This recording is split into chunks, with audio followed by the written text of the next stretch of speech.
Welcome to stone dictation 5 second बाद शुरू होगा। Ready start. भारत जब ब्रिटिश सरकार के अधीन था तब उठो जागो और तब तक नहीं रुको जब तक लक्ष्य प्राप्त न हो जाए, जैसा संदेश देकर भारतीयों को जगाने वाले महापुरुष जिन्होंने भारतीय ज्ञान एवं अध्यात्म का डंका सारी दुनिया में बजाया, वैसे महान पुरुष स्वामी विवेकानंद को कौन नहीं जानता। भारतीय युवाओं के बीच उनकी लोकप्रियता का अनुमान इसी से लगाया जा सकता है कि वे आज भी 60% से अधिक शिक्षित भारतीय युवाओं के आदर्श हैं। स्वामी विवेकानंद, जिनके बचपन का नाम नरेंद्रनाथ दत्त था, का जन्म 12 जनवरी 1863 को कलकत्ता के सिमुलिया नामक स्थान में हुआ था। उनके पिता श्री विश्वनाथ दत्त एक प्रख्यात अटॉर्नी थे। समृद्ध परिवार में जन्म लेने के कारण उन्होंने अच्छे स्कूलों से शिक्षा प्राप्त की तथा स्कूली शिक्षा के बाद कलकत्ता के प्रसिद्ध प्रेसिडेंसी कॉलेज में दाखिला ले लिया। उस कॉलेज में पढ़ने के दौरान उनकी आध्यात्मिक भूख जागृत हुई और वे ईश्वर, विश्व, मानव इत्यादि के रहस्य जानने के लिए व्याकुल रहने लगे। इसी दौरान उन्हें किसी ने रामकृष्ण परमहंस के बारे में बताया, जिनकी विद्वत्ता एवं प्रवचनों की चर्चा कलकत्ता की शिक्षण संस्थाओं के साथ साथ संभ्रांत समाज में भी होने लगी थी। नरेंद्रनाथ ने भी उनसे मिलने का विचार किया।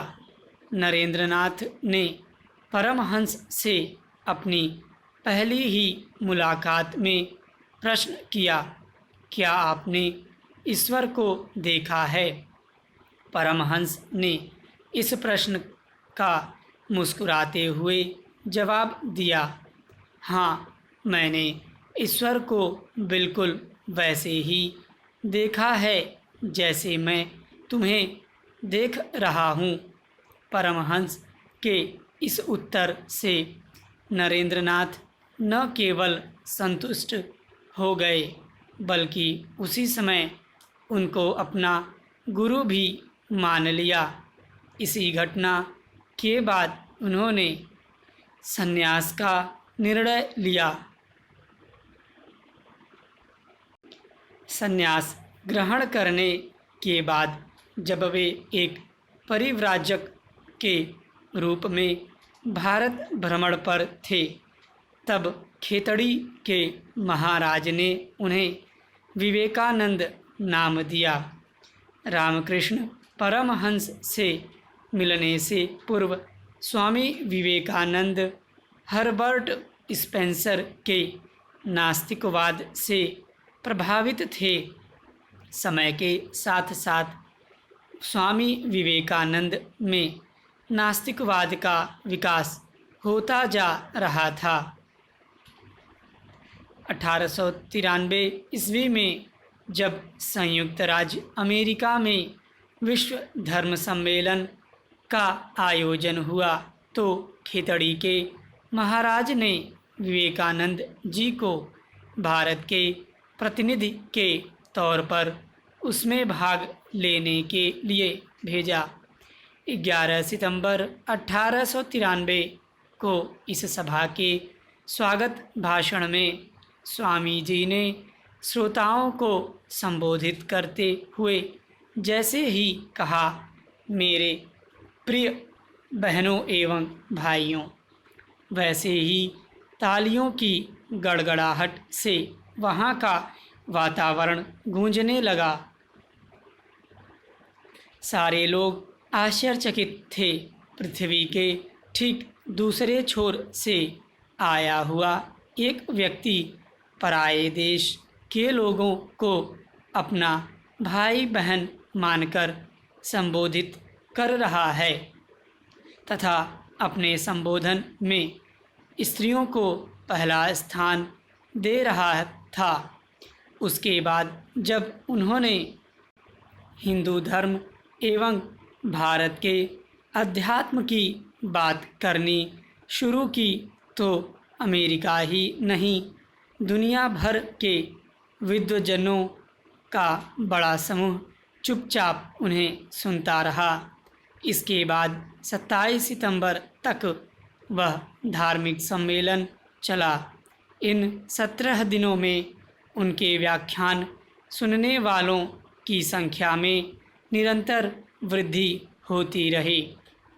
धार्मिक ही नहीं, साहित्यिक, सामाजिक एवं वैज्ञानिक जगत के लोग भी उनके व्याख्यान को सुनने के लिए आने लगे। विश्व धर्म सम्मेलन की यह घटना उन दिनों की है जब भारत ब्रिटिश सरकार के अधीन था। पश्चिम जगत के लोग भारतीयों को हीन दृष्टि से देखते थे। उनका मानना था कि भारत में विद्वानों का नितांत अभाव है एवं यह देश हर मामले में पिछड़ा है। स्वामी विवेकानंद भारत के पहले व्यक्ति थे जिन्हें पश्चिम जगत के लोगों का भ्रम दूर कर भारतीय ज्ञान एवं विद्वत्ता का डंका सारी दुनिया में बजाया। स्टॉप।